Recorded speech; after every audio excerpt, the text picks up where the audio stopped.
Man, I told y'all, man.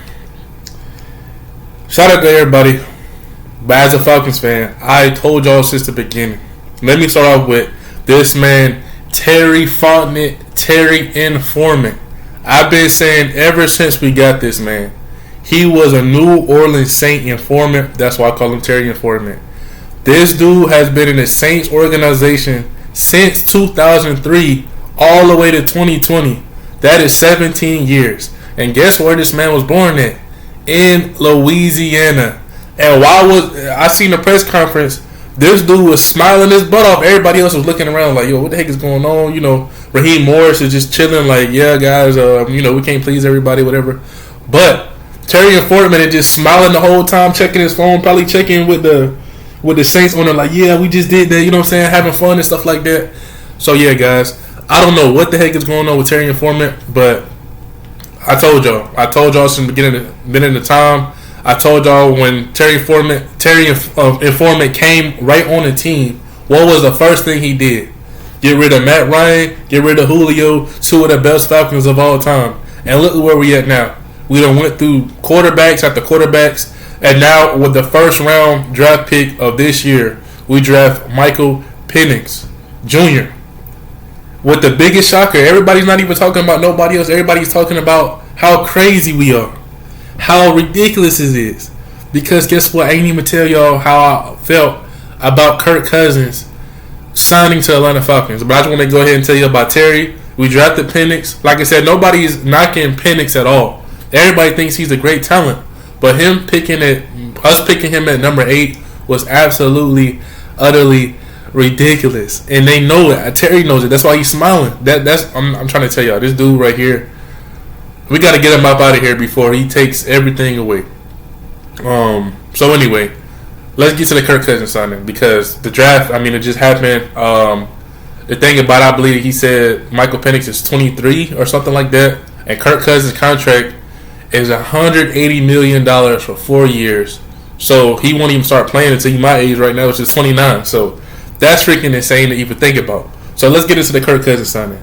First of all, when it happened, the first thing I thought about, this is the most hypocritical signing in the Falcons' history. And y'all probably like, what's up, Motec? What's going on? Because think about it. Right now, Kirk Cousins is 35 years old. In August, he'll be 36. When the Falcons traded Matt Ryan, shout out to Matt Ryan retiring as a Falcon, even though they did him wrong, and I'm going to tell you right now. Matt Ryan was traded in March of 2022. Matt Ryan was 36 years old, I believe, at that time, too. So, they got rid of Matt Ryan because he's a veteran, because he was getting up there in age, and they didn't want to re-sign him. So, they traded him away. So, Kirk Cousins is the same age. You bring him in for $180 million, a 4-year deal.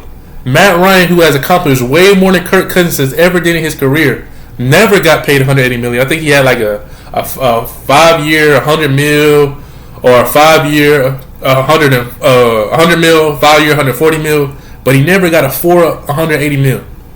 So just think about that for a second. How hypocritical was that to take a guy who literally lives here, who has literally put himself out there, put himself in the community, has done so much for the community, has always thanked the fans, has always loved the fans, literally in the city doing what he needed to do. All of that stuff. Who wanted to retire as a Falcon, even though he'd retired as a Falcon now. But I'm talking about basically leave on their own terms. When they say retire as a Falcon, that's what I'm saying. Leave at their own terms. You trade him away. He said he felt some type of way about that. He said that it was I ain't gonna curse, but he said it was a junk show. I'll just say it like that. Absolutely ridiculous. So anyway, we make the worst deal of all time, $180 mil, 4 years to Kirk Cousins, when the dude has only won one playoff game in 12 years, and he is the same age as Matt Ryan was when he got traded. And the second of all thing, if y'all don't know, Kirk Cousins is 1-4 against the Falcons. If you did not know that, so which means Matt Ryan pretty much beat this man 4 times and lost against him 1 time. And what also means, I was at the game when, I believe that was the first game. I don't know if that was away or whatever. But if y'all didn't know, Kirk Cousins' first game in the regular season was against the Falcons. He was the backup for RG3. when RG3 got hurt with a concussion or something like that, Kirk Cousins came in. He actually threw his first touchdown pass against us to Santana Moss, but he also lost his first game against the Falcons in the regular season. And Kirk Cousins, for his accolades, he has the most comebacks in a single season with 8, tied with Matthew Stafford. Okay, but every time I've seen him, when he goes against the Falcons, he has folded pretty much every single time, except for that year I believe he was with the Vikings. I've always been a fan of Kirk, but when he was back with Washington, I never really liked him on the Vikings because I think that the Vikings kind of did Case Keenum dirty. So that was my own personal thing with him. But I was at the game where Robert Alford got that pick 6 in overtime back in the Georgia Dome. Kirk Cousins being our quarterback makes no sense. We overpaid for him. It was a hypocritical signing. Shout out to his wife, she's from here. She's from Alpharetta. Kirk Cousins said he got married here, which is cool. His wife went to UGA. He said he was at those playoff games when we went to the Super Bowl. It's cool. I'm glad he has history with the city. He says it's his second home. But it's like we didn't need to get this man Kirk Cousins, especially if he was going to do that stuff in the draft. I think it's ridiculous. Yeah, get his money, allow him to come home. That's cool, whatever. That's all good. I'm not knocking the person. I'm just saying the organization for completely overreacting and overpaying this man for somebody who has not accomplished pretty much anything. And the dude had an ACL injury last year. And same thing with Michael Penix, who had 2 ACL injuries. So now we have 2 injury-prone quarterbacks right now. And one of them is at an older age. And one of them had, he hasn't done anything. To me, I would have took Joshua Dobbs over this man, Kirk Cousins, because when he came down here, he balled out. And guess what? He's from Georgia as well. Heineke is from Georgia. He's still on the team. Justin Fields, who we could have traded for, is from Georgia as well. The city would have rallied behind Joshua Dobbs or Justin Fields. But no, we go out and get Kirk Cousins, who actually needs to loosen up a little bit, man. And it's crazy. Like, I can't believe that we even got to this point where it's like, are you guys serious? This is absolutely ridiculous. Think about it. Everybody that wanted to retire as a Falcon, retire on their own terms, not, let's do a one-day contract and make it look good. Look at what happened to Roddy White. Look at what happened to Brian Finneran. I understand the whole Michael Vick situation. I get it. But, you know how it is. Look at Matt Ryan. Look at Cordell Patterson. Look at CP, who wanted to retire. He wanted to stay in Atlanta. Why are they, every time somebody be like, even Julio, even though he said, I'm up out of there. Before all that stuff, Julio Jones wanted to retire as a Falcon. And what happened? Terry Fontenot came in and messed that up. Matt Ryan, he messed it up for him. And look at what we got going on. We've been having losing seasons back to back, and we've been making the dumbest draft picks back to back. We draft Kyle Pitts, and guess what? We use a third string tight end. What is up with that? The freaking third string tight end is having more touchdowns than Pitts. But guess what? Kyle Pitts' first year was when Matt Ryan, Kyle Pitts was breaking records. We bring in somebody else with these other guys, and now we don't know what the heck we're doing. So, how I feel about this, I don't know what's going on with the organization. I think Arthur Blank needs to look at who he has as his general manager, because they're making Thomas Dimitroff look like he was one of the best GMs of all time. Now, the only thing Terry Fontenot did right was trade for Jesse Bates. That's about it. But the offseason was the worst offseason I've seen in the Falcon history. This was the worst signing Kirk Cousins, and the worst, besides Van Jefferson last year. Y'all know how I feel about Van Jefferson.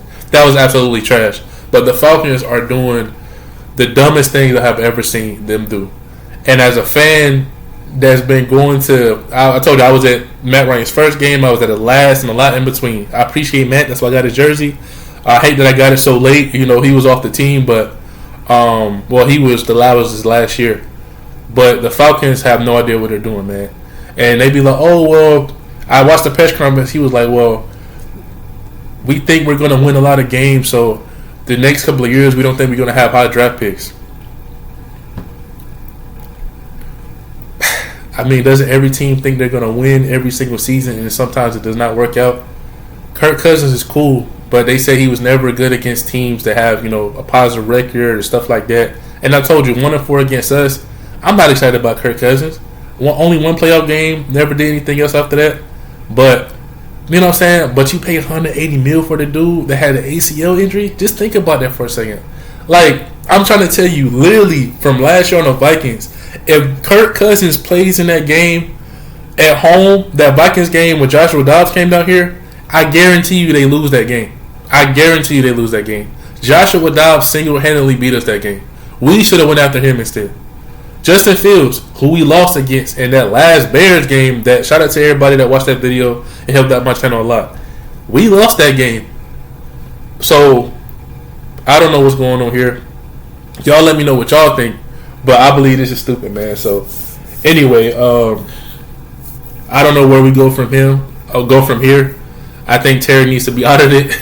And I don't know if they're doing that because they think Kirk Cousins is going to get like a tampering penalty where we take away draft picks anyway. But all the way around, I don't think Michael Penix is a bad quarterback. I just think it was a bad decision by the organization. They got to do better. We need to do better. But I told y'all since the beginning that this was going to happen. This dude was literally sent from the Saints to destroy our organization. Raheem Moore, just think, we got a Saint as a GM and a former Bucks head coach as a coach. Even though I like Raheem, but it's just crazy to think of that. We getting other people from different organizations instead of having our own people.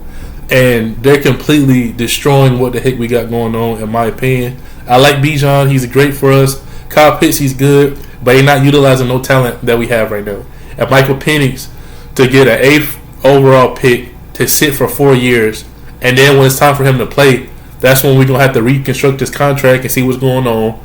It's just ridiculous to me, man. So, yeah. So that's all I got to say. Hypocritical. Doesn't make any sense. There's no type of way where I can be like, oh, this was a great job. This was nothing good about this at all. So, Terry informant. And Arthur Blank, even if you watch the draft, when he was making the call, he was like, it's like, you don't even like he was excited about it. He was just like, yeah. But I do believe during the game time, especially if Kirk Cousins mess up once, knowing how this city is, knowing how the whole Chris Chandler and Michael Vick stuff, even though they was like, oh, he's a pocket passer as far as Michael Penix, the dude on his highlights, they showed that he was a dual threat, but he's a pocket passer. So everybody was like, okay, he left-handed, his first name is Mike. Yo, this is new Michael Vick. With that being said, I guarantee you there will be a "We Want Knicks" chant if Kirk Cousins does something stupid. If Kirk Cousins goes down, the city is going to rally behind Knicks. I guarantee you that. I just know how this city is. I know how this place is. There is no way that he is not going to get a chant the entire season, if not some of the season. I don't think Kirk Cousins is going to do anything with us. I want him to. I told you I liked him in Washington. I like the whole you like that stuff. I'm a fan of Kirk. If y'all even see me in Madden, he's been on my team a couple of times, the Ultimate Team. But other than that, as far as him starting with us at this stage of his career, him getting an ACL injury, Mike Nix getting an ACL injury, it just doesn't make any sense. So let me know what y'all think. That's it for me. I feel like I'm missing something. That's what I'm trying to think right now. But I said everything. Shout out to Matt Ryan, like I said. I don't know, man.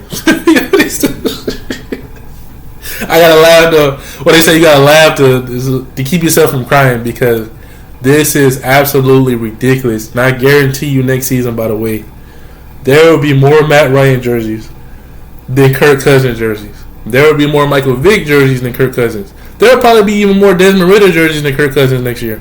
Even for a marketing standpoint. Nobody is like, you know what? I'm going to go buy a Kirk Cousins jersey. Even though I like the dude. You know what I'm saying? I'm glad he got his money. I'm glad he's coming home, with his wife's family and stuff like that. I'm glad. It's cool, I'm glad he was in the city. I'm glad he has some type of relevance to the city. But like Cam Newton said, if he's not in the city doing what he need to do, it ain't going to work out. So that man Mike Nix is about to take over that stadium, because I know how this place is, like I told y'all. So he better get it together. He better be perfect. If he's not dang near perfect, it ain't going to work out, man. So anyway, see y'all in the next one. Let me know what y'all think. I'm out.